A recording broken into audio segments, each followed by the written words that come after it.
दोस्तों, target with Partha में आप सबका स्वागत और अभिनंदन है। आज की इस क्लास में अपन 25 से लेकर 31 मार्च तक के करंट अफेयर्स को एकदम आसान तरीके से और साधारण से ट्रिक्स के जरिए तैयार करेंगे ताकि चीज़ों को लंबे समय तक याद रखा जा सके। और हाँ, आपको पहले भी पता होगा और जो लोग नए हैं वो जान लें कि वीडियो लंबी होने वाली है। कारण क्या है, चीज़ों को इस तरह से तैयार करके दिया जा रहा है आपके लिए ताकि कुछ और पढ़ने की आवश्यकता ना पड़े। एकदम बदले हुए पैटर्न के अनुरूप करंट अफेयर्स को तैयार करके दिया जा रहा है। तो वीडियो को अंत तक देखना, नए हो तो सब्सक्राइब करो और लाइक तो करो ही करो। पहला, बैंकिंग कानून संशोधन विधेयक पारित 26 मार्च को संसद में पारित हुआ है। आरबीआई एक्ट 1934, एसबीआई एक्ट 1955 और बैंकिंग विनियमन एक्ट 1949, इन 3 एक्ट्स में जो है संशोधन किया जाएगा। जिसका एक महत्वपूर्ण पॉइंट जो आपको याद रखना है कि जो नामिनी हैं उनकी संख्या 1 से बढ़ाकर 4 हो गई है। जहां पहले खाते में कोई एक नॉमिनी हुआ करता था, वो अब 4 किए जा सकेंगे। सहकारी बैंकों में आरबीआई के कंट्रोल को बढ़ाया गया है और ये जो संशोधन हुआ है इसके ज़रिए पुरुलिया, जो कि पश्चिम बंगाल में है, एक वित्तीय रूप से पिछड़ा हुआ इलाका है जहाँ पर जनजातीय लोग रहते हैं, असम और पश्चिम बंगाल की सीमा पर। इन क्षेत्रों में इस संशोधन के जरिए बड़ा फ़ायदा होगा। स्वामी विवेकानंद सांस्कृतिक केंद्र की बात करें तो यह है कहाँ? पहला सवाल, कोलंबो में है, श्रीलंका में। यहाँ पर रामायण कॉन्क्लेव का आयोजन किया गया है। आयोजक कौन है? तो अंतर्राष्ट्रीय रामायण और वैदिक अनुसंधान संस्थान। इसका पहले नाम अयोध्या शोध संस्थान हुआ करता था। ये क्वेश्चन जो है RO 2023 वाला जो पेपर रद्द हुआ है उसमें पूछा गया है। तो अब इसका नया नाम अंतर्राष्ट्रीय रामायण वैदिक अनुसंधान संस्थान कर दिया गया है।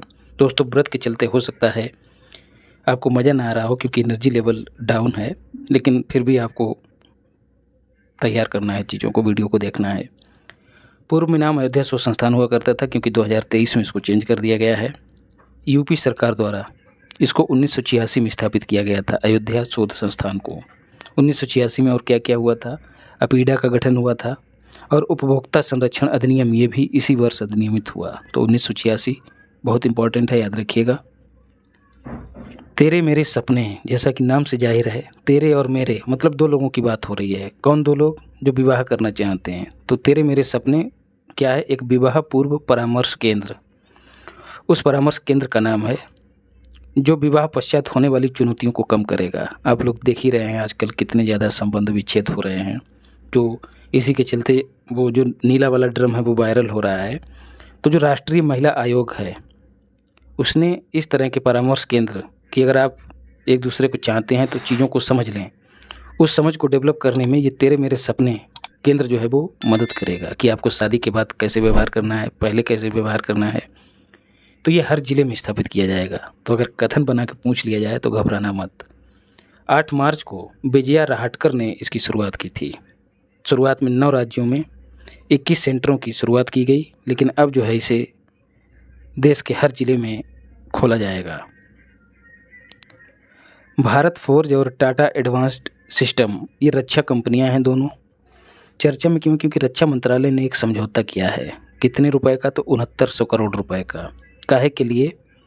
For making of ATAGS। ATAGS का मतलब है advanced towed artillery gun system. तो ये एक तरह का गन सिस्टम है, स्वदेशी उन्नत तोप सिस्टम है ATAGS। तो इसके निर्माण के लिए, हल्के वाहनों के निर्माण के लिए, और 6x6 मतलब जो कार होगी, जो वाहन होगा उसमें 6 पहिए रहेंगे।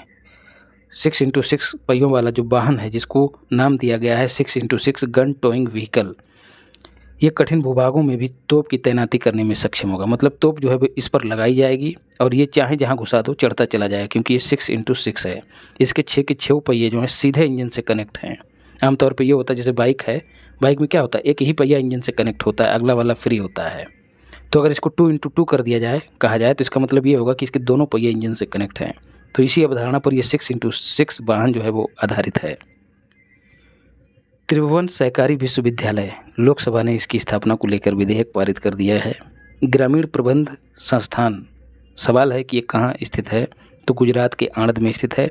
इसी को अब त्रिभुवन सहकारी विश्वविद्यालय के रूप में कन्वर्ट किया जाएगा। सहकारिता क्षेत्र में तकनीकी और शिक्षा और प्रशिक्षण को बढ़ावा देना इसका उद्देश्य रहेगा। इसका नाम त्रिभुवन क्यों रखा गया है दोस्त? क्योंकि अमूल कंपनी के जो फाउंडर थे, नाम था उनका त्रिभुवन पटेल, उनके नाम पर इसका नाम रखा गया है। और अमूल कंपनी आप लोग जान ही रहे हैं, सहकारिता का एक बेहतर जीता जागता उदाहरण है। इगास दिवाली जो है उत्तराखंड का एक सांस्कृतिक महोत्सव है।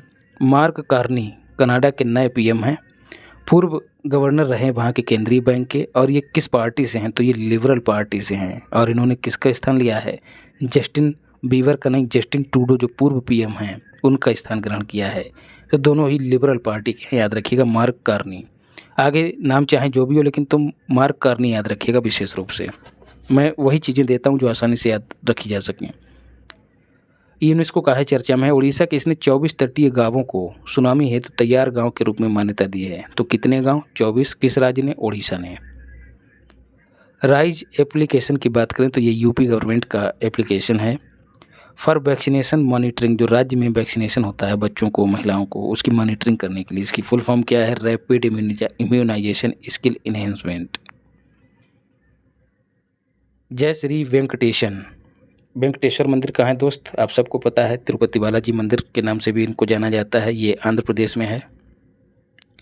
तो समझ आइए कि दक्षिण भारत की बात हो रही है। तो तमिलनाडु की एक पर्यावरणविद हैं जय श्री वेंकटेशन। उन्हें उनके वेटलैंड वाइज यूज जो स्थल हैं, आर्द्र भूमियाँ हैं, उनका बुद्धिमान तरीके से इस्तेमाल करने के लिए रामसर अवार्ड दिया गया। 8 मार्च को दिया गया। 8 मार्च आप सब जानते हैं अंतर्राष्ट्रीय महिला दिवस के तौर पे मनाया जाता है। जिनेवा सचिवालय में इसको दिया गया। कुल 12 महिलाओं को दिया गया। उन 12 में से एक हैं जय श्री वेंकटेशन। तो ये फैक्ट भी याद रखिएगा, कुल 12 महिलाओं को दिया गया। और ये पहली भारतीय। तो इस तरह से भी कथन बना के पूछा जा सकता है, जैसे फातिमा बीबी वाला क्वेश्चन बना था, वो बहू देखिए अपनी क्लास से ही आया था। केयर अर्थ इनकी एक ट्रस्ट का नाम है, उसकी ये सह संस्थापक हैं। नाम से ही जाहिर है पृथ्वी का संरक्षण करने वाली या फिर पर्यावरण का संरक्षण करने वाली एक ट्रस्ट है, उसकी ये संस्थापक सदस्य हैं। सिप्री की बात करें दोस्त तो Stockholm international peace research institute है, फुल फॉर्म इसकी। 1966 में स्थापना हुई थी। स्वीडन की ये एक संस्था है। अभी क्यों चर्चा में है? इसने एक रिपोर्ट जारी की है, trends in international arms transfers 2024। Report 10 March को जारी की गई और इसमें कहा गया है कि 2020 से 24 के बीच हथियार आयातकों में सबसे बड़ा हथियार आयातक यूक्रेन है। आप सबको पता है रूस यूक्रेन में लगातार वार जारी है। दूसरा स्थान अपने प्यारे भारत महान कर रहा है, लेकिन 10% की इसने कमी भी दर्ज की है। फिर भी इसका दूसरा स्थान है हथियार आयात को लेकर। निर्यातकों की बात करें तो यूएसए सबसे बड़ा हथियारों का निर्यातक है। दूसरा स्थान फ्रांस का है। भारत को निर्यात सर्वाधिक कौन करता है? तो रसिया करता है। दूसरा स्थान फ्रांस का है। पाकिस्तान के आयात में 61% का इजाफा हुआ है और चाइना में वहीं इसी के आसपास लगभग 64% की कमी हुई है। भारत में 10% की, पाकिस्तान में 61% की वृद्धि हुई है और चाइना में 64% की कमी हुई है।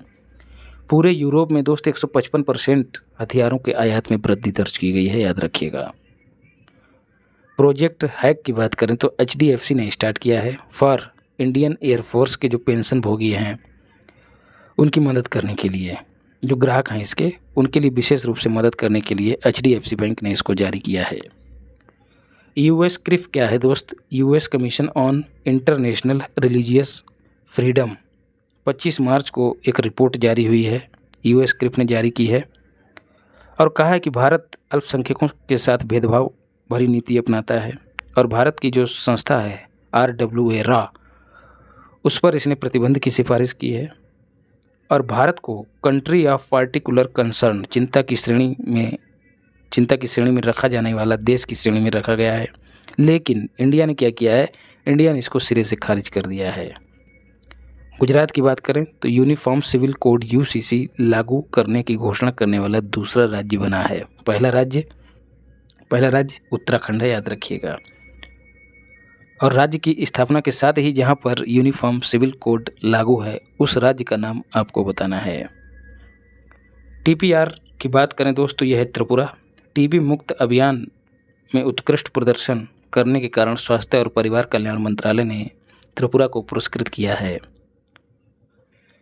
पंजाब की बात करें तो कैग ने रिपोर्ट जारी की और कहा है कि पंजाब जो है वो अपनी स्वास्थ्य निधि का पूरा पैसा यूज नहीं कर पाया है।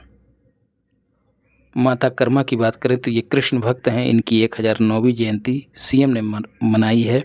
सीएम कौन? विष्णुदेव साय। कहाँ के सीएम हैं? छत्तीसगढ़ के। और इस अवसर पर इन्होंने क्या किया? एक डाक टिकट जारी किया है। भगवान कृष्ण की भक्त थीं। छत्तीसगढ़ से पूरी ओडिशा की यात्रा इन्होंने की थी। कृष्ण भगवान को खिचड़ी भेंट की थी इन्होंने। माता कर्मा ने, याद रखिएगा, 1009वीं जयंती इनकी मनाई गई छत्तीसगढ़ में। यूपी की बात करें तो मैक्सिमम प्रधानमंत्री जन औषधि केंद्र वाला राज्य बना है यूपी। जन औषधि केंद्रों की शुरुआत 2008 में की गई थी। श्रीनगर की बात करें तो एशिया का सबसे बड़ा ट्यूलिप गार्डन जो है वो श्रीनगर में स्थित है, डल झील के पास स्थित है। अभी काहे चर्चा में है? क्योंकि यात्रियों के लिए इसको खोल दिया गया है। किसके द्वारा खोला गया? सीएम। अब आपको बताना है कि जम्मू कश्मीर के सीएम का नाम क्या है। यूपी की बात करें तो maximum Amrit Sarovar till March 2025 सर्वाधिक अमृत सरोवरों वाला राज्य बना है यूपी।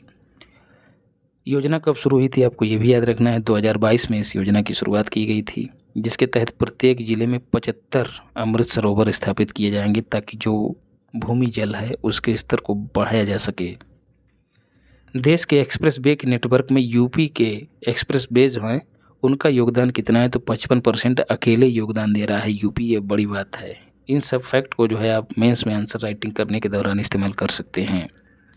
सौर ऊर्जा उत्पादन में 10 गुना इजाफा हुआ है। नाव कितनी हो गई है सौर ऊर्जा क्षमता यूपी की? तो 2653 मेगावाट। सौर ऊर्जा नीति यूपी की कब आई? तो 2022 में। इस नीति के अनुसार नेक्स्ट 5 ईयर्स, अगले 5 वर्षों में एक लक्ष्य रखा गया है।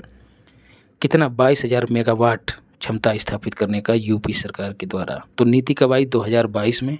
और लक्ष्य कितना है? 22। इसी 22 को उठा लेना तो 22,000 मेगावाट याद रखिएगा। के का मतलब 1000 है। 2027 तक जीडीपी में 10% योगदान देगा उत्तर प्रदेश पूरे देश की जीडीपी में। और इस तरह से इकोनॉमी जो है यूपी की वो नॉर्वे के बराबर हो जाएगी, याद रखिएगा। गंगा जली की बात करें तो ये पीतल नगरी यूपी की मुरादाबाद, एमडीबी होना चाहिए था यहाँ पर, मुरादाबाद में इसका निर्माण हुआ है। मोदी जी ने तुलसी अवार्ड को भेंट की। और धर्मवीर गोखलू, अब आपको बताना है कि धर्मवीर गोखलू किस देश के राष्ट्रपति हैं जिनको मोदी जी ने गंगाजली को भेंट किया। गंगाजली जो है वो पीतल का बना हुआ एक बर्तन है जिसमें गंगा जल को स्टोर किया गया है। और महाकुंभ में ये खूब चर्चा में थी और खूब बिकी है। और वाइटल रेलवे कॉरिडोर की बात करें तो लखनऊ में बनेगा। 170 किलोमीटर इसकी लंबाई होगी।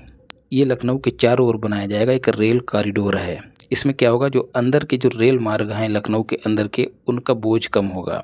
तो जो मालगाड़ी वगैरह है वो इसी कॉरिडोर के बाहर निकल जाएगी। इससे क्या होगा? जो अंदर प्लेटफार्म है उस पर भीड़ कम लगेगी। ये प्लेटफार्म है तो अगर ये ट्रेन यहाँ से पास होती थी मालगाड़ी तो यहाँ भीड़ हुआ करती थी, लेकिन अब जो है मालगाड़ी सीधे यहाँ पर रुके बिना, अगर काम नहीं है तो सीधे रुके बिना वो बाहर निकल जाएगी। तो और वाइटल रेलवे कॉरिडोर लखनऊ में बनेगा।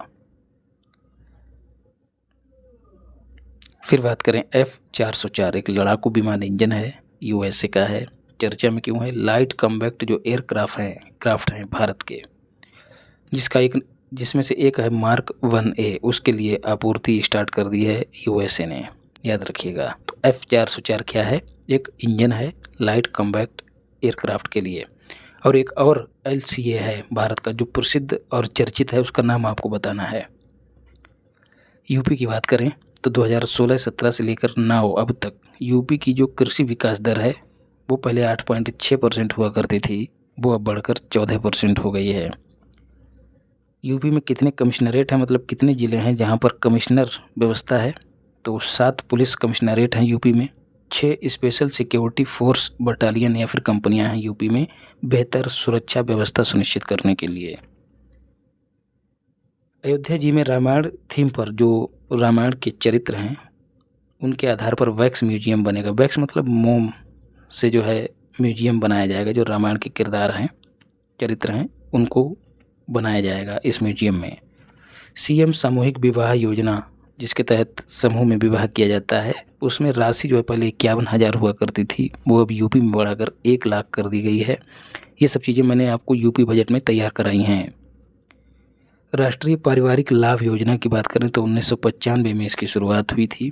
कमाऊ अगर मेंबर, MBR का मतलब है मेंबर, उसकी मृत्यु हो जाती थी तो आर्थिक हेल्प सरकार द्वारा मुहैया कराई जाती है। कितने रुपए की? तो 20,000 रुपये की। लेकिन यूपी में यह मदद कितनी है? तो 30,000 रुपये की। इस योजना का क्रियान्वयन कौन सा मंत्रालय करता है? तो ग्रामीण विकास मंत्रालय। अब आपको बताना है कि आपके गांव में क्या किसी को इस योजना का लाभ मिला है। बनटांगिया गांव गोरखपुर में कई गांवों का एक समूह है। इसमें वनारोपण करने वाले मजदूर निवासी हुआ करते हैं। चर्चा में क्यों? क्योंकि इनको राजस्व ग्राम का दर्जा दिया गया है। अंग्रेजों के समय दोस्तों कुछ मजदूर थे जिनका काम हुआ करता था जंगल लगाना, तो ये उन्हीं जंगलों में रहा भी करते थे और इनको गांव का दर्जा मिला नहीं हुआ करता था क्योंकि बड़ी संख्या में थे, तो एक तरह से गांव का ही रूप ले लेते थे और आज भी हैं। तो इनको गांव का दर्जा नहीं प्राप्त था, जिससे ये सरकारी योजनाओं से वंचित हुआ करते थे। लेकिन अब इनको राजस्व ग्राम का दर्जा मिल गया है। तो यदि पूछ लिया जाए कि बनटांगिया गांवों का संबंध किससे है, तो गोरखपुर से है। कुकरेल नाइट सफारी पार्क कहाँ बनेगा? लखनऊ में बनेगा। सफारी पार्क दोस्तों क्या होते हैं? ऐसे पार्क जिसमें कार के जरिए आप घूम घूम के आनंद ले सकें। तो ये नाइट सफारी पार्क मतलब रात में भी सफ़र करके इस पार्क में मज़ा लिया जा सकता है, लुत्फ़ उठाया जा सकता है। हीट स्ट्रोक वार्ड यूपी के हर ब्लॉक में बनेंगे। ये घोषणा यूपी ने की है क्योंकि संभावना है कि इस बार गर्मी ज़्यादा रहेगी। अनुमान है, संभावना नहीं, अनुमान है। यूपी इन्वेस्टर्स को मैक्सिमम इंसेंटिव देने वाला राज्य बना है। डॉल्फिन सफारी भी बनेगी। कहाँ? बनारस में, गंगा जी में बनेगी। और यहाँ पर गंगा जी में 50 से ज़्यादा डॉल्फिन हैं बनारस में, जो हर 3 मिनट में सांस लेने के लिए ऊपर आती हैं इस तरह से। और जब ऊपर आती हैं तो वो देखने के लिए एक बढ़िया से दृश्य पैदा करती हैं, जिसको जो है टूरिज्म के तौर पे इस्तेमाल किया जाएगा इस सफारी के ज़रिए। डॉल्फिन क्या है? मछली नहीं है बल्कि एक स्तनधारी है। अब आपको बताना है कि राष्ट्रीय डॉल्फिन दिवस कब मनाया जाता है। यूपी कौशल विकास मिशन की बात करें तो 2013 में शुरुआत हुई थी और अभी क्यों चर्चा में है? इस मिशन में एक बात कही गई है, इससे संबंधित सरकार के द्वारा घोषणा की गई है कि जो 75% प्रशिक्षित युवा हैं इस मिशन के तहत, उनको प्रदेश में ही नौकरी दी जाएगी और उनका मानदेय जहाँ पहले 9,000 हुआ करता था, वो अब 12,000 प्रति माह हो जाएगा। साइबर सिक्योरिटी टेक पार्क जो है कहाँ? IIT कानपुर में बनेगा। BRA इंटरनेशनल क्रिकेट स्टेडियम, बोले तो Bhimrao Ambedkar international cricket stadium कहाँ निर्माणाधीन है? तो अयोध्या जी में। यूपी में बेरोजगारी दर जहाँ 16-17 में 19% हुआ करती थी, वो अब घट के कितनी रह गई है? 3%। एथेनॉल उत्पादन में यूपी का पहला स्थान है। कितना? 170 करोड़ लीटर क्षमता के साथ। यूपी में क्रियाशील चीनी मिलों की संख्या 122 है। कृषि वृद्धि दर 8.6 से बढ़कर लगभग 14% हो गई है। और क्रियाशील एयरपोर्ट यूपी में 16 हैं, उनमें से 4 इंटरनेशनल एयरपोर्ट हैं, याद रखिएगा। यूएसए ने क्या किया है? आयातित ऑटोमोबाइल और जो पुर्जे जो अमेरिका अपने यहाँ आयात करता है उन पे 25% टैरिफ लगा दिया है। इससे क्या होगा? आयात वहाँ का कम हो जाएगा और घरेलू उद्योग है उसको बढ़ावा मिलेगा और ये टैरिफ 2 अप्रैल से लागू हो गए हैं। बलिया का है चर्चा में है। यहाँ पर क्रूड ऑयल रिजर्व की खोज की गई है। यहाँ पर एक गांव है सागरपल्ली, वहाँ पर इसकी खोज की गई है और ये क्रूड ऑयल गंगा नदी बेसिन में खोजा गया है रिजर्व। और किसने खोजा है? तो ONGC जो कंपनी है, oil and natural gas corporation, उसने इसकी खोज की है। 3 किलोमीटर नीचे यह मिला है और उस क्षेत्र में मिला है जिसका संबंध चित्तू पांडे से है। चित्तू पांडे के जो वंशज हैं वो उनकी भूमि है ये। तो ONGC ने क्या किया? इसको लीज पर ले लिया है। अब इनको 10 लाख रुपए प्रति वर्ष भुगतान किया जाएगा और लगभग 300 किलोमीटर के क्षेत्र में इसके और भी साक्ष्य मिलने की संभावना है। पूर्वी यूपी का विकास इससे बढ़ेगा, उसका विकास बढ़ेगा, जो कि औद्योगिक दृष्टि से पिछड़ा हुआ माना जाता है। मलावी और नेपाल दोनों देश हैं। National health and family welfare institute ने cold chain and vaccine management प्रशिक्षण प्रदान किया है दोनों देशों को। आप सबको पता है कि जब टीके लगते हैं तो टीकों को क्या किया जाता है? स्टोर किया जाता है। एक छोटी सी पेटी होती है, उसमें स्टोर किया जाता है, दूसरी जगह पर ले जाया जाता है, दूर दराज क्षेत्रों में जहाँ पर रेफ्रिजरेटर की व्यवस्था नहीं होती है। तो ये सब काम किस तरह से किया जाए ताकि टीके खराब ना हो, यही प्रशिक्षण जो है भारतीयों ने किसको सिखाया? मलावी और नेपाल को, याद रखिएगा। रायसीना डायलॉग की बात करें तो ये 10वें क्रम का मोस्ट इम्पॉर्टेंट है दोस्त। नई दिल्ली में आयोजित हुआ है, हर बार वहीं आयोजित होता है। 17 मार्च से 19 मार्च के बीच। चीफ गेस्ट कौन है? न्यूजीलैंड के पीएम। NLPM का मतलब न्यूजीलैंड के पीएम। नाम क्या है उनका? Christopher Luxon. आयोजक कौन है इसका? तो विदेश मंत्रालय और ऑब्जर्वर रिसर्च फाउंडेशन, जो कि नई दिल्ली में है, और ये एक थिंक टैंक है जैसे कि नीति आयोग है। इसका आयोजन वार्षिक रूप से होता है और पहला आयोजन कब हुआ था? 2016 में। इसको संबोधित किसने किया है इस बार? प्रधानमंत्री ने किया है। और इस डायलॉग में आर्थिक और राजनीतिक मुद्दों पर चर्चा होती है। और इसकी थीम क्या थी जो मोस्ट इम्पॉर्टेंट है? वो है काल चक्र, people, place and planet. Most important है, याद रख लीजिएगा इसको।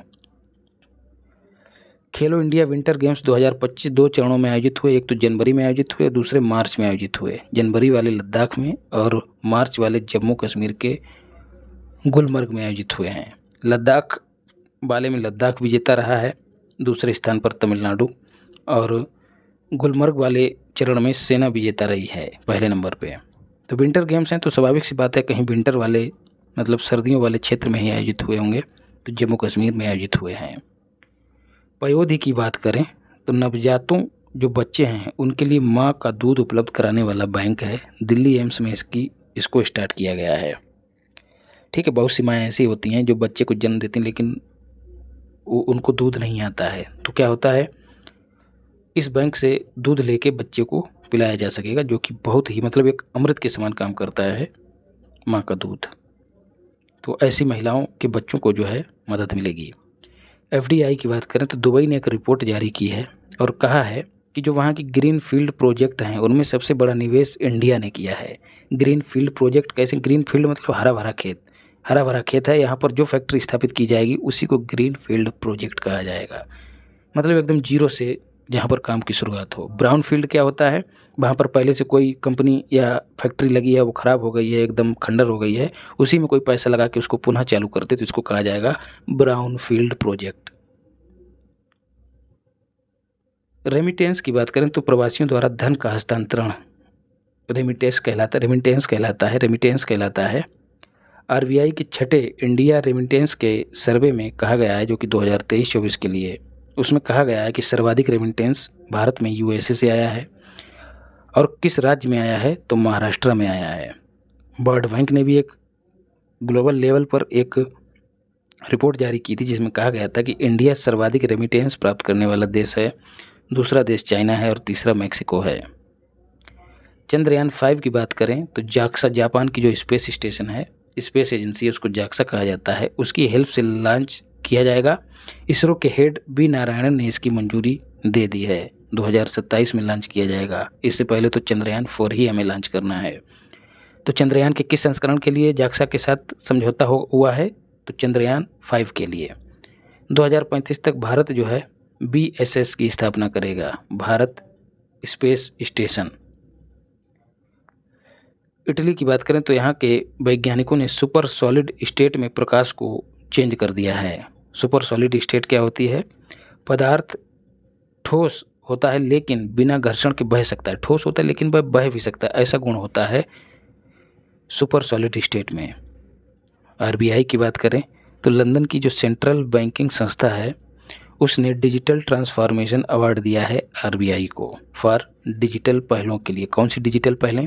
एक तो प्रवाह और दूसरी सारथी। नाम से ही जाहिर है सारथी। सारथी किसका? जो बैंक में काम करते हैं, RBI में ही जो कर्मचारी काम करते हैं उनके लिए सारथी की तरह एक काम करने वाला एक ऐप है या एक सुविधा है जिससे उनका काम आसान हो जाता है, तो वो है सारथी पहल।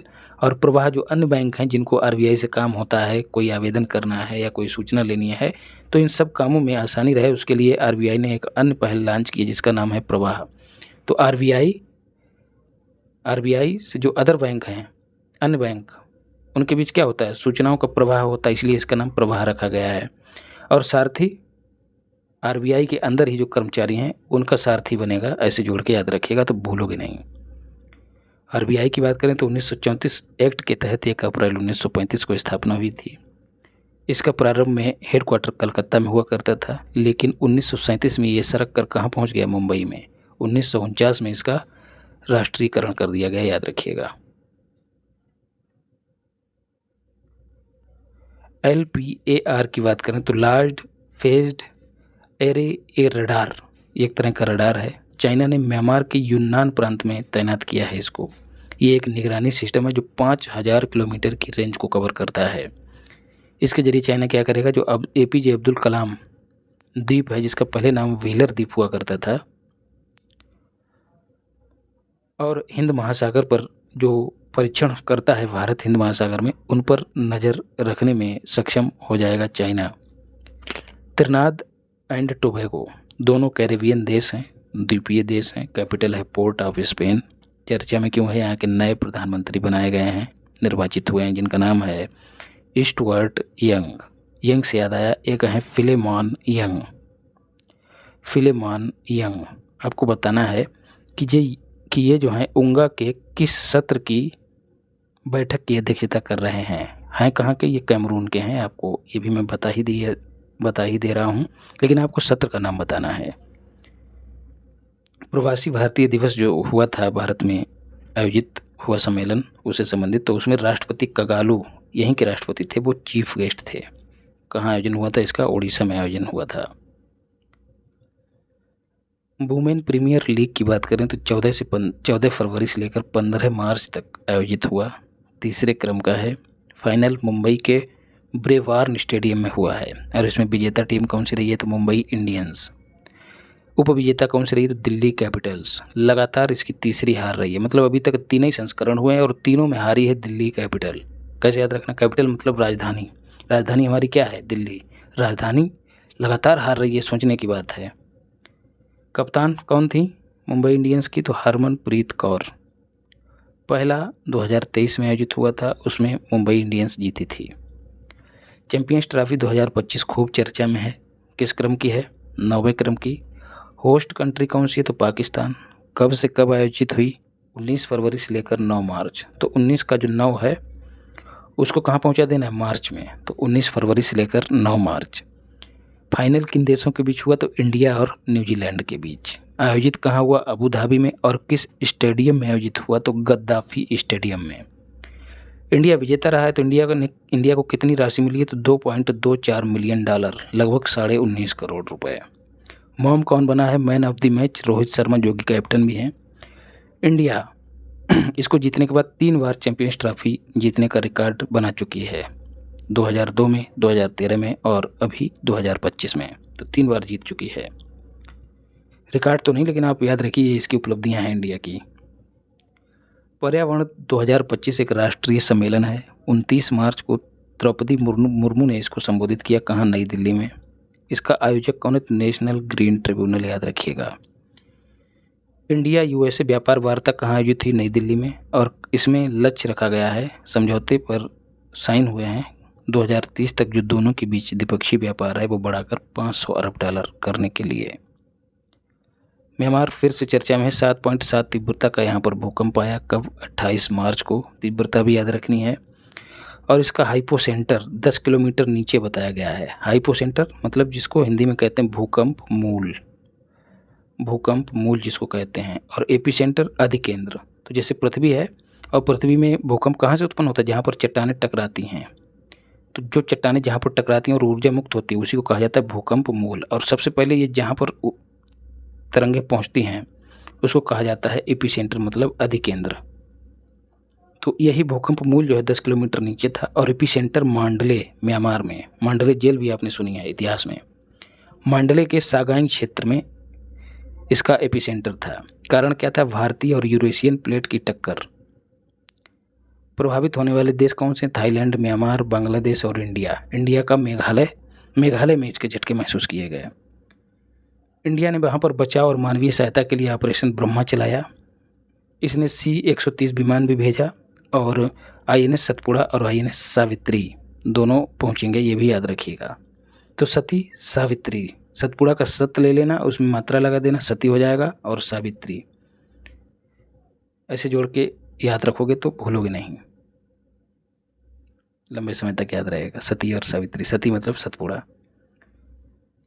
खान मंत्रालय ने आंकड़ा जारी किया और कहा कि इंडिया जो है दूसरा एल्युमिनियम का सबसे बड़ा उत्पादक हो गया है। भारत लौह अयस्क का चौथा सबसे बड़ा उत्पादक है। दोनों फैक्ट याद रखिएगा। मणिपुर फिर चर्चा में है। 13 थानों को छोड़कर यहाँ पर अपस्पा लागू किया गया है। Armed forces special power act, जिसमें सेना को अतिरिक्त अधिकार मिल जाते हैं। 13 फरवरी से यहाँ पर राष्ट्रपति शासन भी लागू है। तो यदि पूछ लिया जाए कि कौन सा राज्य जहाँ पर राष्ट्रपति शासन लागू हुआ है, तो मणिपुर। क्यों लागू हुआ है आप सब जानते हैं। उथल पुथल का केंद्र बन गया है मणिपुर। नवरात्रि और नव संवत्सर, मोदी जी ने शुभकामनाएं दी। 30 मार्च को इसकी शुरुआत हुई। इसे हिंदू नववर्ष भी कहा जाता है, हिंदू संवत्सर भी कहा जाता है, विक्रम संवत भी कहा जाता है। चैत्र मास के शुक्ल पक्ष की जो प्रतिपदा तिथि होती है, उसको इसकी शुरुआत होती है। प्रतिपदा को परवा भी कहा जाता है। अलग अलग नामों से अलग अलग क्षेत्रों में इसको जाना जाता है। महाराष्ट्र में इसे गुड़ी पड़वा के नाम से जाना जाता है।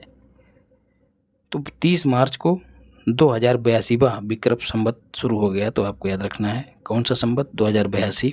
शुरुआत कब होती है? चैत्र मास के शुक्ल पक्ष की प्रतिपदा तिथि को। इंडिया जापान 6 परियोजनाओं हेतु 119 अरब येन ऋण समझौते पर हस्ताक्षर हुए हैं। 6 परियोजनाएं किन क्षेत्रों से संबंधित हैं? वन प्रबंधन, जलापूर्ति, शहरी परिवहन, जैव विविधता, जलीय कृषि, निवेश संवर्धन। दीक्षा भूमि की बात करें तो कहाँ है? नागपुर में है। BRA बोले तो भीमराव अंबेडकर जी की ये यहाँ पर समाधि है। समाधि नहीं है, भीमराव अंबेडकर ने यहाँ पर बौद्ध धर्म अपनाया था। प्रधानमंत्री ने दौरा किया है, इसीलिए चर्चा में है। अफगानिस्तान की बात करें तो फीमेल्स की माध्यमिक और उच्च शिक्षा तीसरे वर्ष भी यहाँ पर प्रतिबंध जारी है। याद रखिएगा। UN वुमेन जो यूनाइटेड नेशन की संस्था है, उसने इसकी आलोचना की है। सुनील छेत्री की बात करें तो फुटबॉल खिलाड़ी हैं। संन्यास के बाद ये दोबारा वापसी कर रहे हैं, इसलिए चर्चा में है। गरिमेला बालकृष्ण शास्त्रीय गायक हैं। मोदी जी ने शोक व्यक्त किया है। क्रॉस का मतलब इनका निधन हो गया है। असम सैट की बात करें तो सैट का मतलब है सैटेलाइट। तो असम ने सैटेलाइट लॉन्च किया है इसरो की हेल्प से। ऐसा करने वाला ये पहला राज्य है। भूमि, वन क्षेत्र, बाढ़, इन सब चीज़ों पर ये निगरानी करेगा असम सैट। आध्यात्मिक शिक्षा अभियान समग्र कल्याण हेतु द्रौपदी मुर्मू ने 11 मार्च को हरियाणा के हिसार से इसको स्टार्ट किया है। आध्यात्मिक शिक्षा अभियान। आध्यात्मिक शिक्षा बहुत ज़रूरी है, नहीं तो ये अर्थ वाली शिक्षा लेके भी लोग निपट जा रहे हैं। देखिए छोटी छोटी बातों में मतलब हर तरह से संपन्न होते हुए भी, चाहे वो अतुल सुभाष का मामला हो या फिर एक और मौत हुई थी आगरा में। देखिए मतलब आध्यात्मिक, इनका मतलब आध्यात्मिक पृष्ठभूमि से कोई लेना देना नहीं है। इसलिए आत्मबल की कमी हो जाती है। और आत्मबल जहाँ कम होगा तो चाहे बाहरी रूप से आप जितने बलशाली हों, जितने सफल हों, लेकिन वो आत्महत्या करने पे आदमी मजबूर हो जाता है। इसलिए आध्यात्मिक उन्नति बहुत आवश्यक है।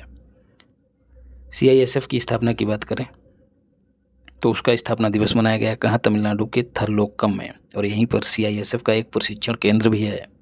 उसका नया नाम राजादित्य चोल के नाम पे कर दिया गया है। अच्छा, जो स्थापना दिवस था उस पर चीफ गेस्ट कौन थे? तो अमित शाह, जो कि हमारे गृह मंत्री हैं। नॉन ब्राउनिंग बनाना UK के वैज्ञानिकों ने इसका विकास किया है जीन एडिटिंग के जरिए। ये केला जो है भूरा नहीं पड़ेगा।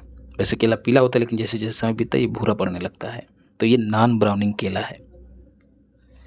ए मिलियन वुमेन एराइज, जैसा कि नाम से जाहिर है वुमेन के एराइज से संबंधित है, उत्थान से संबंधित है। तो नीति आयोग और India small medium enterprises forum दोनों की पहल है। उद्देश्य क्या है? फीमेल्स उद्यमियों को सशक्त बनाना। विश्व सतत विकास शिखर सम्मेलन भैया मोस्ट इंपॉर्टेंट है। यहीं से क्वेश्चन पूछ लिया जाएगा। किस क्रम का है? 24वें क्रम का है। कब आयोजित हुआ? 5 से 7 मार्च। आयोजक कौन है? TERI the energy and resources institute, यह इसका आयोजक है। और इसमें चर्चा किन चीज़ों पर हुई? क्लाइमेट चेंज और सस्टेनेबल डेवलपमेंट से संबंधित समाधानों पर चर्चा हुई, संबंधित पहलुओं पर चर्चा हुई। इसकी थीम आपको याद रखनी है, सतत विकास और जलवायु समाधान को गति देने के लिए साझेदारी इसकी थीम थी। और भारत की ओर से भूपेंद्र यादव शामिल हुए। गुयाना के उपराष्ट्रपति, जिनका नाम डॉक्टर भारत है, आगे और भी नाम होगा लेकिन भारत याद रखिएगा, नाम है भारत, है कहाँ के? गुयाना के। और मरीना सिल्वा, जो कि ब्राज़ील की पर्यावरण और क्लाइमेट चेंज मंत्री हैं, मरीना सिल्वा, तीनों शामिल हुए हैं, याद रखिएगा। और यहीं पर बात बताई गई भारत की ओर से कि 2020 में जो ग्रीन हाउस गैसें हैं उनका उत्सर्जन इंडिया ने 7.93% कम किया है। मतलब लगभग 8% की कमी भारत ने की है ग्रीन हाउस गैसों के उत्सर्जन में। 2005 से 20 के बीच जीडीपी की जो उत्सर्जन तीव्रता है उसमें 36% की कमी हुई है और 2030 तक इस कमी को बढ़ाकर 45% करने का लक्ष्य भी भारत ने रखा है। ये फैक्ट भी याद रखिएगा। Glass ceiling index. ग्लास कैसा होता है? ट्रांसपेरेंट। कोई ऐसा अवरोधक जो ट्रांसपेरेंट है, मतलब वो दिखेगा नहीं, तो इसी को क्या कहेंगे? ग्लास सीलिंग, अदृश्य बाधा।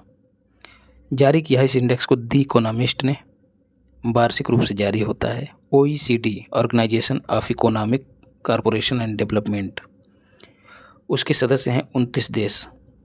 उनमें जो कामकाजी महिलाएं हैं उनकी स्थिति पर प्रकाश डाला गया है इस इंडेक्स के जरिए। मतलब जो कामकाजी महिलाएं हैं उनके लिए ग्लास सीलिंग क्या है, उसी आधार पर इंडेक्स जारी किया गया है। स्वीडन पहले स्थान पर रहा है। फीमेल्स की राजनीतिक भागीदारी 34% हो गई है। श्रम बल में महिलाओं की भागीदारी 66% हो गई है। कहाँ? ये जो 29 देश हैं इनमें, जो कि OECD के सदस्य हैं। फ्रीडम शील्ड एक संयुक्त सैन्य अभ्यास है USA और साउथ कोरिया के बीच। सूसी वाइल्स व्हाइट हाउस की पहली महिला चीफ ऑफ स्टाफ बनी है, मोस्ट इंपॉर्टेंट है। स्कॉट की बात करें तो space camera for object tracking satellite Bengaluru के स्टार्टअप ने जनवरी में लॉन्च किया था। छूटा हुआ करंट अफेयर है, आपको बताना इंपॉर्टेंट था इसलिए बता दिया। फाल्कन 9 से इसको लॉन्च किया गया था। ये दुनिया का पहला वाणिज्यिक अंतरिक्ष जागरूकता सैटेलाइट है।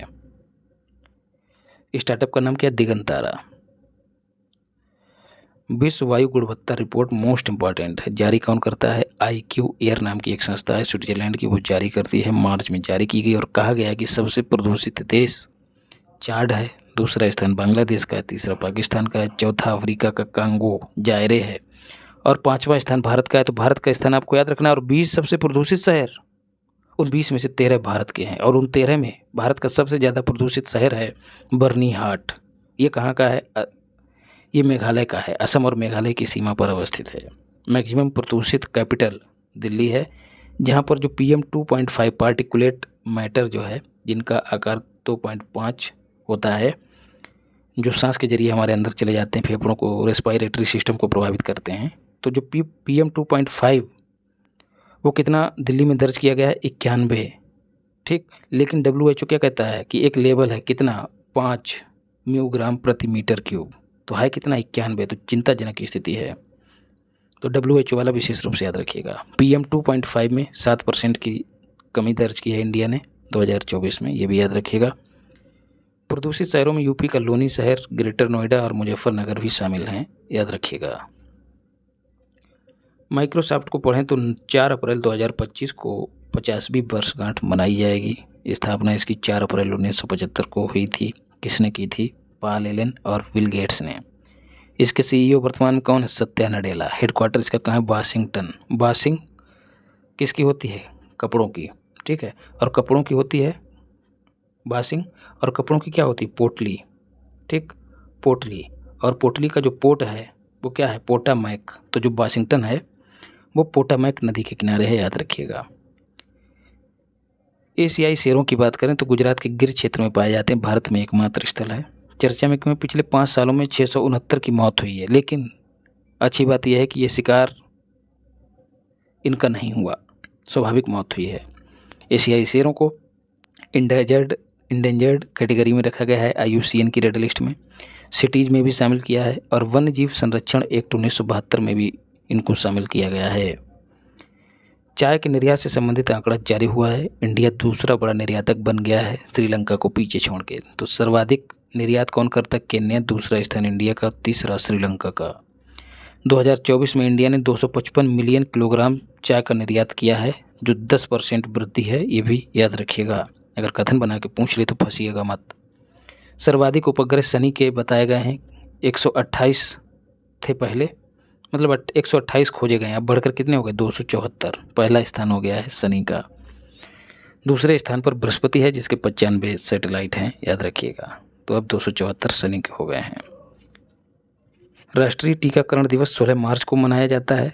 16 मार्च 1995 को पल्स पोलियो अभियान स्टार्ट किया गया था, 2 बूंद जिंदगी के पोलियो से मुक्ति पाने के लिए। 2014 में इन्हीं सब प्रयासों के चलते भारत को पोलियो मुक्त घोषित कर दिया WHO ने। WHO किसी देश को किसी रोग से मुक्त कब करता है? जब उस देश में 3 साल में कोई भी केस ना हो, 0 केस रहे। कितने साल में? 3 साल में। शहरी कार्गो सेवा मेट्रो की तर्ज पर इसकी शुरुआत होगी। दक्षिण एशिया की पहली शहरी कार्गो सेवा कहाँ शुरू की जा रही है? दिल्ली में। ठीक है, शहरी जैसे मेट्रो पर यात्री चल रहे हैं उसी तरह की मेट्रो पर सामान भी चला करेगा। तो दिल्ली मेट्रो और ब्लू डार्ट कंपनी दोनों ने MOU पर साइन किए हैं। थाने की बात करें तो थाने की भिवंडी में शिवाजी महाराज का पहला मंदिर बनाया जा रहा है। मंदिर का निर्माण डिजाइन जो है विजय कुमार पाटिल तैयार कर रहे हैं और जो शिवाजी महाराज की प्रतिमा है उसको अरुण योगीराज डिजाइन कर रहे हैं, जिन्होंने भगवान राम की भी प्रतिमा डिजाइन की है। मैथ्यू ब्राउनी की बात करें तो सबसे उम्र दराज क्रिकेटर हैं जो T20 में वापसी किए हैं, फॉकलैंड टीम से संबंधित हैं। कबड्डी वर्ल्ड कप 2025 की बात करें तो इंग्लैंड में इसका आयोजन हुआ है। इंडिया ने दोनों ही कैटेगरियों में जीत हासिल की है, मेल और फीमेल। इंग्लैंड को हराया है, ये भी याद रखिएगा। पहली बार एशिया से बाहर हुआ इसलिए इम्पोर्टेंट है। बांग्लादेश का ये राष्ट्रीय खेल है। शिव कुमार कल्याण रमन की बात करें तो ANRF के नए CEO बनाए गए हैं। अब ANRF क्या है? अनुसंधान नेशनल रिसर्च फाउंडेशन। इसे न्यू एजुकेशन पॉलिसी के तहत गठित किया गया। ANRF एक्ट 2023 के तहत। इसका मतलब क्या है? ये एक वैधानिक संस्था है ANRF। इसके अध्यक्ष कौन होते हैं? इसके अध्यक्ष प्रधानमंत्री होते हैं और इसके CEO कौन बन गए? शिव कुमार कल्याण रमन। इसका ऑब्जेक्ट क्या है? रिसर्च, ठीक है, इनोवेशन एंड डेवलपमेंट को बढ़ावा देना, मतलब रीड को बढ़ावा देना। वरुण की बात करें दोस्त तो इसका 23वां संस्करण ये एक अभ्यास है। 19 से 22 मार्च के बीच आयोजित हुआ। कहाँ? अरब सागर में। वार्षिक कैसा अभ्यास है? वार्षिक और नौसैन्य अभ्यास है। किन देशों के बीच? तो इंडिया और फ्रांस के बीच। भारत के किस युद्धपोत ने इसमें हिस्सा लिया है? तो INS विक्रांत ने हिस्सा लिया है। ठीक है, नौसैन्य अभ्यास कैसे याद रखना है? वरुण। हम लोग जाते हैं प्राचीन इतिहास में तो वरुण काहे के देवता होते हैं? जल के देवता। और जल से संबंध किसका? नौसेना का। तो वरुण जो है अभ्यास वो नौसैन्य अभ्यास है भारत और फ्रांस के बीच। ऐसे ही 2 और अभ्यास हैं। शक्ति का प्रदर्शन किस पे होता है? धरा पर, स्थल पर, थल पर। तो शक्ति अभ्यास जो है वो थल सेना का अभ्यास है। गरुण कहाँ उड़ते हैं? गरुण भगवान विष्णु के वाहन हैं और ये कहाँ उड़ते हैं? ये हवा में उड़ते हैं। तो हवाई अभ्यास का नाम क्या है? गरुण। ये भी भारत और फ्रांस के बीच होता है।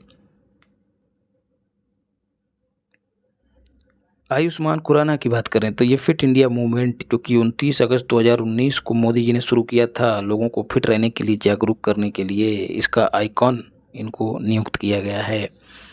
29 अगस्त क्यों चुना गया? मेजर ध्यानचंद का इस दिन जन्म दिवस है। समर्थ की बात करें तो C. का एक इंक्यूबेशन प्रोग्राम क्या होता है?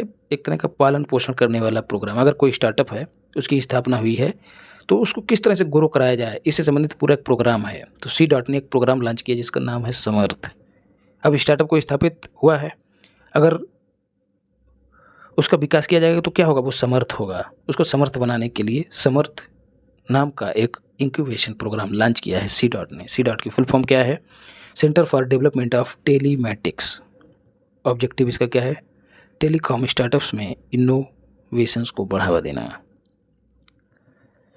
लियो द अनटोल्ड स्टोरी एक बुक है, किसके द्वारा लिखी गई है? S. रमन के द्वारा। इसकी विषय वस्तु क्या है? MS धोनी और जो चेन्नई सुपर किंग्स टीम है IPL की, उसकी यात्रा का इसमें वर्णन किया गया है, याद रखिएगा। S. Ramakrishnan fluid and thermal science research centre IIT Madras में स्थापित किया गया है। उद्घाटन इसका किसने किया है? B. नारायणन, जो कि इसरो के, अब आपको बताना है कि चौथे अध्यक्ष हैं, किस क्रम के अध्यक्ष हैं। ऑब्जेक्टिव क्या है? स्पेस क्राफ्ट और जो रॉकेट हैं उनमें थर्मल मैनेजमेंट, किस तरह से थर्मल एनर्जी और उसके स्वरूपों का इस्तेमाल किया जाए, यही सब इसका उद्देश्य है। दलाई लामा की बात करें तो ये 14वें क्रम के हैं। गोल्ड मरकरी अवार्ड 2025 इनको दिया गया है, किसके द्वारा? गोल्ड मरकरी इंटरनेशनल एक संस्था है, कहाँ की? UK की, उसके द्वारा। काहे के लिए? सकारात्मक बदलाव लाने के लिए। होला मोहल्ला एक सांस्कृतिक महोत्सव है, पंजाब में आयोजित किया जाता है। अट्टकुल पोंगल केरल में फीमेल्स का, महिलाओं का एक त्यौहार है। माँ अट्टकुल मंदिर में महिलाएं पूजा करती हैं सामूहिक रूप से। तो केवल पोंगल तमिलनाडु में और अट्टकुल पोंगल केरल में आयोजित होता है। विश्व उपभोक्ता अधिकार दिवस 15 मार्च को मनाया जाता है। इसकी थीम क्या थी? A just transition to sustainable lifestyle. और राष्ट्रीय उपभोक्ता अधिकार दिवस 24 दिसंबर को मनाया जाता है, क्योंकि इसी दिन 24 दिसंबर को उपभोक्ता संरक्षण अधिनियम जो है वो अधिनियमित हुआ था। आपको मैं पहले भी बता चुका हूँ। रोड्रिगो रोआ रोने लगे क्यों? इंटरनेशनल क्रिमिनल कोर्ट ने इनके लिए गिरफ्तारी वारंट जारी किया। ये फिलीपींस के पूर्व राष्ट्रपति हैं। काहे के लिए इन्होंने, जब ये राष्ट्रपति पद पर थे तो पद पर रहते हुए जो ड्रग्स को समाप्त करने का अभियान है उसके लिए बड़े स्तर पर नरसंहार किया था, इसीलिए आईसीसी ने वारंट जारी किया है। आईसीसी और आईसीजे दोनों को समझ लेते हैं। आईसीसी एक स्वतंत्र संस्था है, इंटरनेशनल क्रिमिनल कोर्ट जिसको कहते हैं। हेडक्वार्टर इसका हेग में नीदरलैंड में है और अंतर्राष्ट्रीय स्तर पर जो व्यक्तिगत मामले हैं उनको सुलझाता है। वहीं इंटरनेशनल कोर्ट फॉर जस्टिस की बात करें तो ये यूएनओ का एक अंग है। इसका भी हेडक्वार्टर कहाँ है? हेग, नीदरलैंड में। और जो विभिन्न देश हैं उनके बीच जो मामले हैं उनको सुलझाने में इसकी भूमिका रहती है। तो आईसीजी, आईसीसी दोनों में कॉमन क्या है दोस्त? दोनों में कॉमन है हेग मुख्यालय। वीडियो अच्छी लगे तो यार लाइक वाइक करते चलो। ADMM plus Asian defence ministers meeting, ठीक है, एशियन नहीं आसियान, यहाँ पर सुधार करिएगा। इनके विशेषज्ञ कार्य समूह की बैठक आयोजित हुई है नई दिल्ली में 19 से 25 मार्च के बीच। और अध्यक्षता कौन कर रहे हैं? 2 देश मिलकर कर रहे हैं, एक तो मलेशिया और दूसरा इंडिया। इंडिया पहली बार इस समूह की अध्यक्षता कर रहा है। ऑब्जेक्टिव क्या है? आतंकवाद और उग्रवाद को कम करना एशिया प्रशांत क्षेत्र में। ADMM इसको प्लस नाम क्यों दिया गया? पहले तो आसियान के जो 11 देश हैं वो इसमें शामिल हैं और 8 और देश शामिल हैं, संवाद साझेदार जिनको कहा गया है, इसलिए इसको ADMM नाम दिया गया है। ASEAN defence ministers meeting. CLEANZ क्या है? Clean energy environment lab for net zero emissions. जैसा कि नाम से ही जाहिर है ये एक लैब है। स्थापना के लिए IIT हैदराबाद और CIL कोल इंडिया लिमिटेड के बीच समझौता हुआ है। तो क्लींज क्या है? एक लैब है। इंटरनेशनल होप डे उंगा के 79वें सत्र में इसको मनाने की घोषणा की गई। कब मनाया जाएगा? 12 जुलाई को। प्रस्ताव 2 देशों ने लाया था, किरवाती और बहरीन। विरोध किसने किया है? तो स्वाभाविक सी बात है USA ने विरोध किया है। लोगों में आशा और सकारात्मकता का प्रसार करने के उद्देश्य से इसको मनाए जाने की घोषणा की गई है। अंतर्राष्ट्रीय ध्यान दिवस 21 दिसंबर को, अंतर्राष्ट्रीय फुटबॉल दिवस 25 मई को मनाया जाता है। ये भी याद रखिएगा, ये नए दिवस ही हैं दोनों। दांडी यात्रा की बात करें तो 95वीं वर्षगांठ मनाई गई। मोदी जी ने श्रद्धांजलि दी। दांडी यात्रा की शुरुआत साबरमती से दांडी तक हुई थी। साबरमती से पहुंची कहाँ थी? दांडी तक समाप्त हुई थी। 12 मार्च 1930 को शुरू हुई थी और 6 अप्रैल 1930 को दांडी में जाके समाप्त हुई थी। नमक कानून के खिलाफ महात्मा गांधी ने शुरुआत की थी। उस समय जो वायसराय थे वो लॉर्ड इरविन थे और उस समय जो पत्रकार थे तो वो वेब मिलर थे, याद रखिएगा। DSII की बात करें तो डोमेस्टिक सिस्टमिकली इम्पोर्टेंट इंश्योरर, एक ऐसा बीमाकर्ता जो फेल होने पर इकोनॉमी को प्रभावित करे। चर्चा में क्यों है? IRDA ने 3 बीमाकर्ता कंपनियों को घोषित किया है, DSII, LIC, GIC रे और न्यू इंडिया इंश्योरेंस, तीनों को याद रखिएगा। ऐसे ही RBI ने पहले DSIB की घोषणा की थी। ऊपर तो इंश्योरर थे जो इंश्योरेंस करते हैं, लेकिन यहाँ पर बैंकों की बात हो रही है।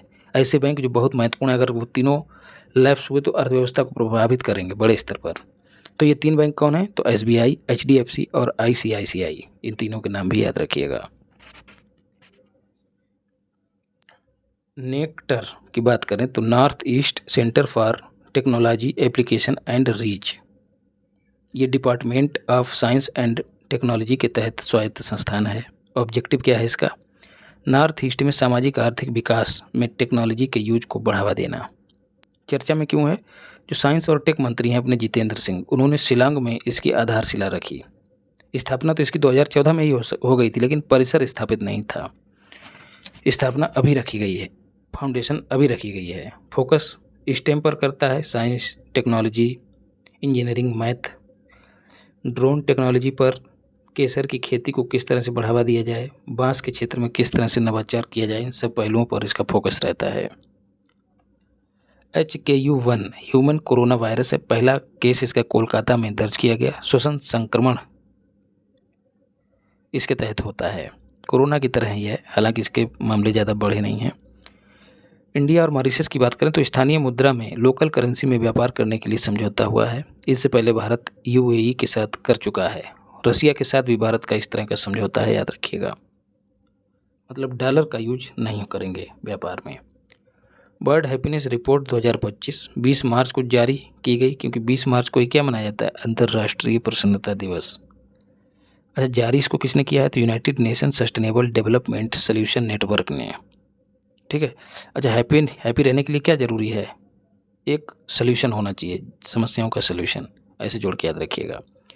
इंडिया 147 देशों में 118वां स्थान हासिल किया है। पिछले वर्ष 126वां था, मतलब 8 अंकों का सुधार इंडिया ने किया है। तो कथन बना के अगर तुमको हिल गए तो हिलकना मत। फिनलैंड फन करता है, जो फन करेगा वो हैप्पी रहेगा, तो ये पहले स्थान पे है। लगातार 8 वर्ष से ये पहले स्थान पे है।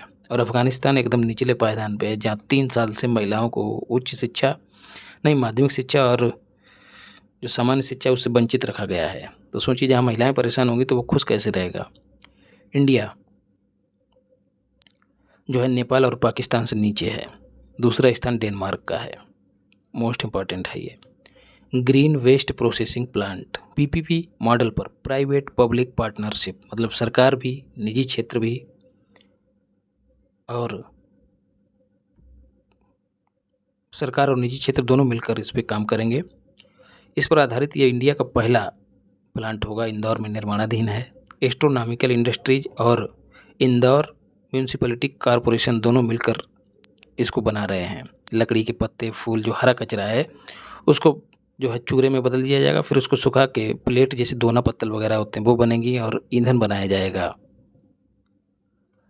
तपस्या की बात करें तो ये एक स्टील्थ फ्रिगेट है, एक तरह का युद्धपोत है। नौसेना में इसका जलावतरण किया गया और रूस की हेल्प से इसको बनाया गया। बनाया कहाँ गया है, तो गोवा शिपयार्ड लिमिटेड में। मल्टी मिशन क्षमता वाला है ये। पनडुब्बी रोधी अभियान भी इसके द्वारा संचालित हो जाएंगे। इंडिया और रूस दोनों मिलकर बना रहे हैं। दोनों में पहले समझौता हुआ था 4 फ्रिगेट बनाने का। 4 में से 2 रूस में बनेंगे, 2 इंडिया में। तो इंडिया में दोनों बन गए हैं। पहला क्या था नाम उसका, त्रिपुत उसका नाम था जो पहला था। अब दूसरा क्या बना है, तपस्या, याद रखिएगा। सिंगापुर की बात करें तो green and digital shipping corridor के लिए समझौता हुआ है सिंगापुर और इंडिया के बीच। हॉर्मुज द्वीप की बात करें तो रेनबो आइलैंड भी इसको कहा जाता है।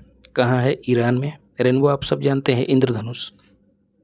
चर्चा में क्यों है, यहाँ पर वर्षा का पानी जो है वो लाल हो गया है ड्यू टू हेमेटाइट ऑक्साइड। जो वहाँ की मिट्टी है उसमें हेमेटाइट ऑक्साइड है, इसकी वजह से लाल हो गया है। ईरान में लाल मिट्टी को क्या कहा जाता है, गैलेक।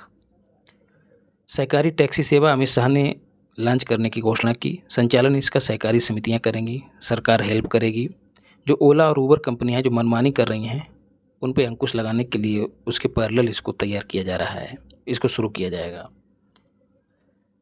महंगाई भत्ता कैबिनेट ने 2% बढ़ाने को मंजूरी दे दी है केंद्रीय कर्मचारियों के लिए।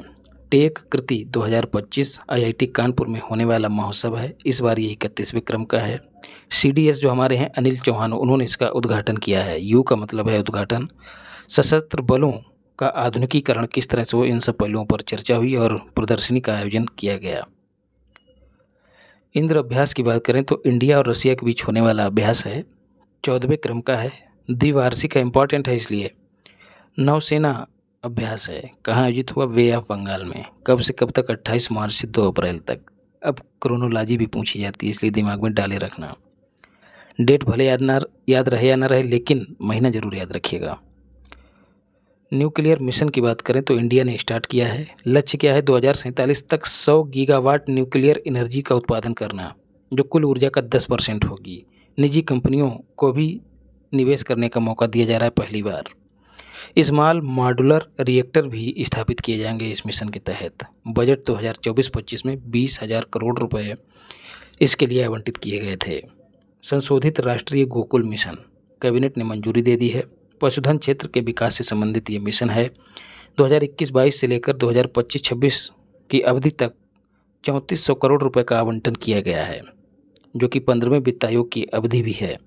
मत्स्य पालन और पशुपालन डेयरी मंत्रालय के तहत यह मिशन काम करता है और इसमें 15,000 बच्चियों के लिए 30 आवास बनाए जाने का लक्ष्य है। दुग्ध उपलब्धता पर एक आंकड़ा जारी किया गया है। कहा गया है कि 2023-24 में जो दुग्ध उपलब्धता है प्रति व्यक्ति 471 ग्राम पर डे हो गई है। 2014 में इस मिशन को स्टार्ट किया गया था। इंडोनेशिया की बात करें तो न्यू डेवलपमेंट बैंक उसका 9वां देश बन जाएगा इंडोनेशिया। 6 जनवरी 2025 को ब्रिक्स का ये 10वां मेंबर बना इंडोनेशिया, ये भी याद रखिएगा। 6 जनवरी 2025 को ब्रिक्स का ये 10वां देश बना है। और 9वां किसका बन जाएगा? न्यू डेवलपमेंट बैंक का। न्यू डेवलपमेंट बैंक की बात करें तो ब्रिक्स बांग्लादेश भी इसमें शामिल है, यूएई शामिल है और मिस्र शामिल हैं।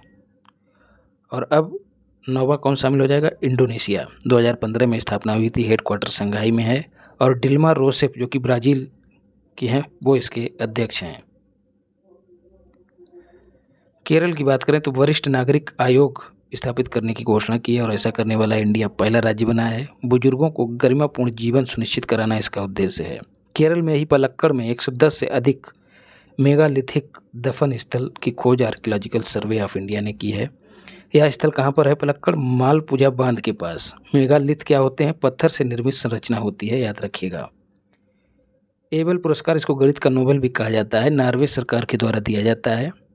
मसाकी काशीवारा को दिया गया जो कि जापान के हैं।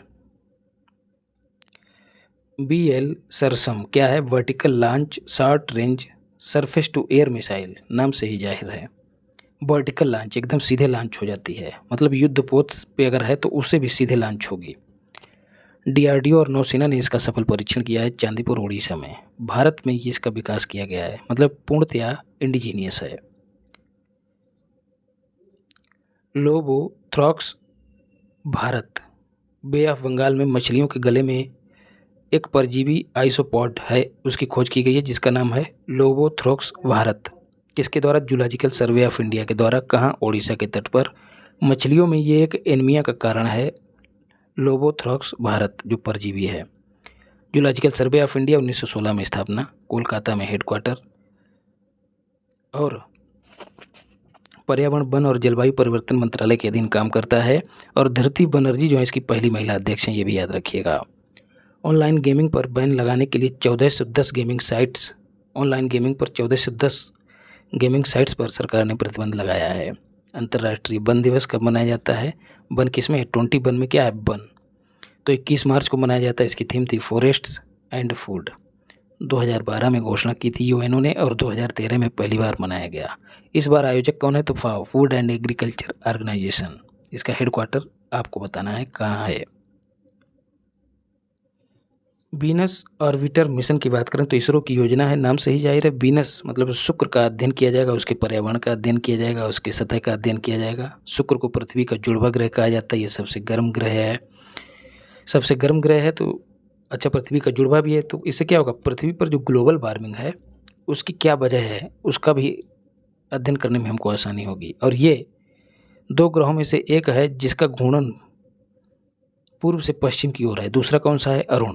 तो अरुण को इंग्लिश में क्या कहते हैं? यूरेनस। और इसको शुक्र को क्या कहते हैं? वीनस। तो बी और यू दोनों साथ साथ है ना।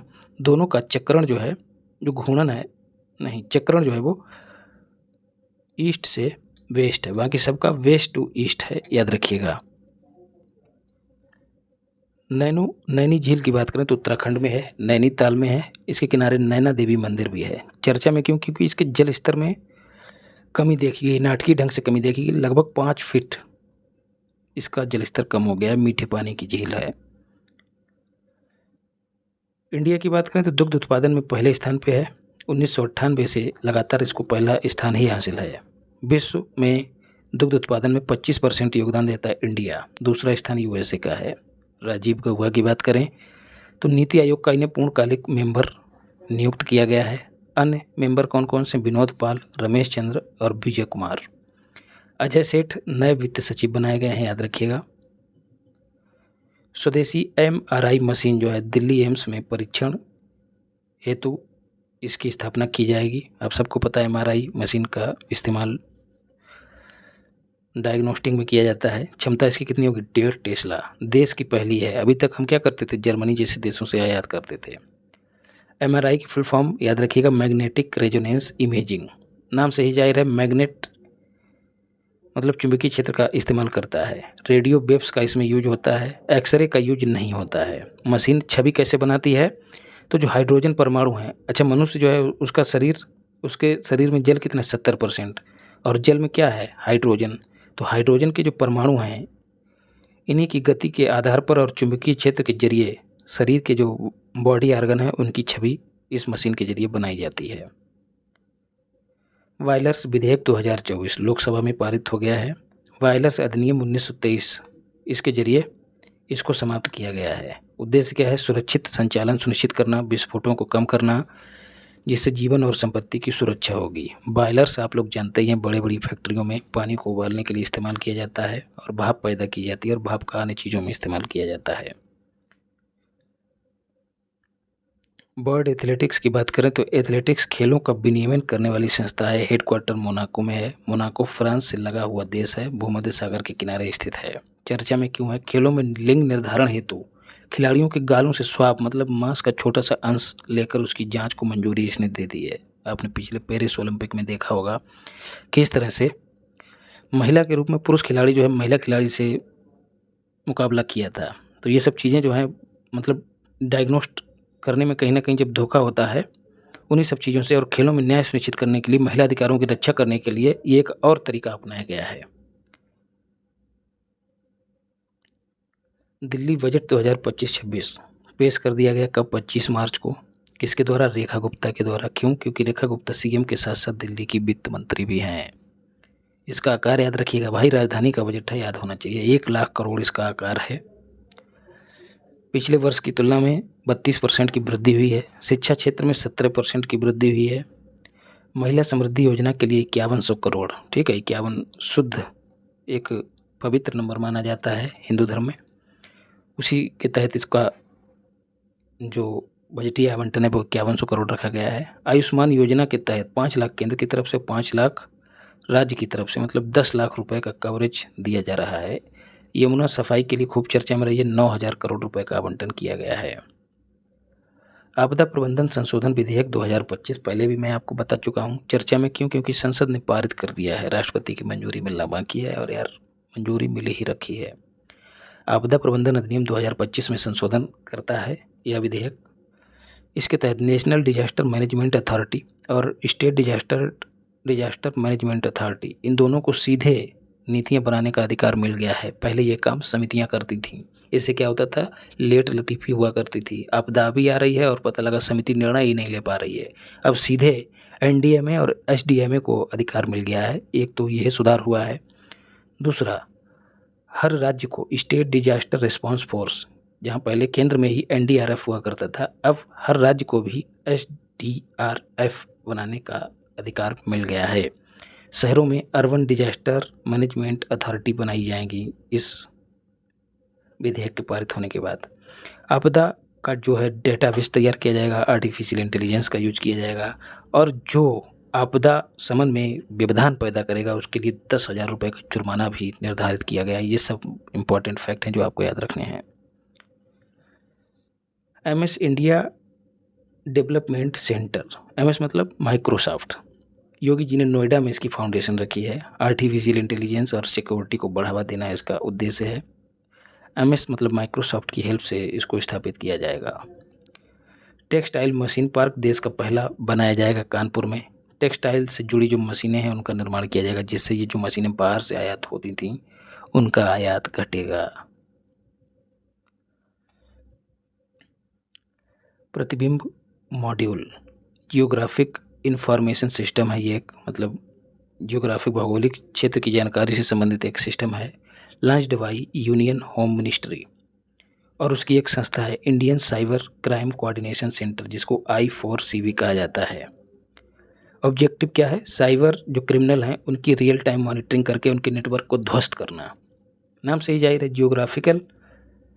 जियोग्राफिक इंफॉर्मेशन देगा क्षेत्र विशेष की, और वहाँ पर क्रिमिनल्स जो हैं उनको आइडेंटिफाई करेगा और एक्शन ले लिया जाएगा। बोंगो सागर बांग्लादेश और इंडिया के बीच होने वाला नौसैन्य अभ्यास है। ठीक, सागर जुड़ा है तो मतलब नौसैन्य ही होगा। बोंगो मतलब बांग्लादेश। बे ऑफ बंगाल में आयोजित हुआ है मार्च 2025 में और इंडिया के INS रणवीर ने हिस्सा लिया है। म्यांमार से संबंधित एक खबर और है। एलन मस्क ने स्टारलिंक किट जारी की है। स्टारलिंक आप सबको पता है एलन मस्क का प्रोजेक्ट है जिसके तहत वो सैटेलाइट के जरिए इंटरनेट उपलब्ध कराते हैं। और म्यांमार में ही एक मठ है ओला थीन मठ, वहाँ पर बौद्ध भिक्षु फंसे हुए थे जिनको रेस्क्यू किया है भारतीय टीम ने। 7 दिन का इसने राष्ट्रीय शोक घोषित किया है। 2000 से ज़्यादा, अब तक तो 4000 से ज़्यादा, लगभग 4000 लोग मृत पाए गए हैं। ये थोड़ा पुराना हो गया है आंकड़ा, और इससे ज़्यादा घायल हैं। जब यहाँ पर मैंने ये तैयार किया था तब 2000 मरे थे, 4000 घायल थे। अब स्थिति डबल हो गई है। ले पेन की बात करें तो ये फ्रांस की दक्षिणपंथी नेता हैं। चर्चा में क्यों है? धन गबन इन्होंने किया है। 4 साल की सज़ा सुनाई गई है जिसके चलते 5 वर्ष के लिए इन्हें चुनाव लड़ने पर प्रतिबंधित कर दिया गया है। अपराध इनका क्या था? जो इनकी पार्टी है नेशनल रैली, उसके सदस्यों के लिए, उसके कार्यकर्ताओं के लिए इन्होंने जो भुगतान है वो संसद के फंड से कर दिया था। इस वजह से इनको जो है यह सज़ा सुनाई गई है। बताइए भारत में कोई ऐसा कानून है? पहली बात तो खबर ही नहीं पता लगेगी। गैब्रियल बोरिक चिली के राष्ट्रपति हैं, भारत यात्रा पर आए। राष्ट्रपति के रूप में इनकी पहली यात्रा है, याद रखिएगा। दाऊदी बोरा, एस जयशंकर ने मुलाकात की है। एक इस्लामिक समुदाय है ये, 450 वर्षों से भारत में है। मजबूत सांस्कृतिक और धार्मिक विरासत है इसकी। इसका नेतृत्व जैसे दलाई लामा करते हैं वैसे ही एक पद है अल दाई मुतलक, उसके द्वारा किया जाता है जो यमन से संचालित होता है। Dawoodi Bohra India, Yemen, Pakistan, north America और ऑस्ट्रेलिया में पाए जाते हैं। रिचर्ड चेम्बरलिन अमेरिकी अभिनेता हैं और ये एक सीरीज बनाए थे, जैसे अपने शक्तिमान है वैसे ही डॉक्टर किल्डेयर नाम से सीरीज बनाए थे। इनकी बायोग्राफी है सैटर्ड लव। ये एक गे थे, इनका निधन हो गया, इस वजह से चर्चा में है। झज्जर बचौली वन्य जीव अभयारण्य, BJA का मतलब है वन्य जीव अभयारण्य, पंजाब में है। अभी क्यों चर्चा में? पंजाब की पहली तेंदुआ सफारी यहाँ पर बनाई जाएगी। क्रिप्टो करेंसी आप सबको पता है, जापान ने फाइनेंशियल प्रोडक्ट्स के रूप में इसको मान्यता दे दी है। मतलब अब crypto currency share market, bond और म्यूचुअल फंड की तरह इस्तेमाल की जाएगी। तो ये सब शुरू करने वाला जापान बना है, याद रखिएगा। तो इस तरह से हमने मार्च को कंप्लीट कर लिया है। छोटी छोटी वीडियो हैं, आप लोग देख लीजिएगा PDF खोल के। और आप बताइए कि अगर वीकली लाइव जो है रिवीजन कराया जाए कैसा रहेगा। वीडियो अच्छी लगी हो तो लाइक करिएगा, नए हो तो चैनल को सब्सक्राइब करिएगा, और PDF के लिए टेलीग्राम चैनल है इसी नाम से, उसको ज्वाइन करिएगा। और एनर्जी लेवल एकदम नीचे चला गया है। मिलते हैं अगली क्लास में। धन्यवाद। राधे राधे।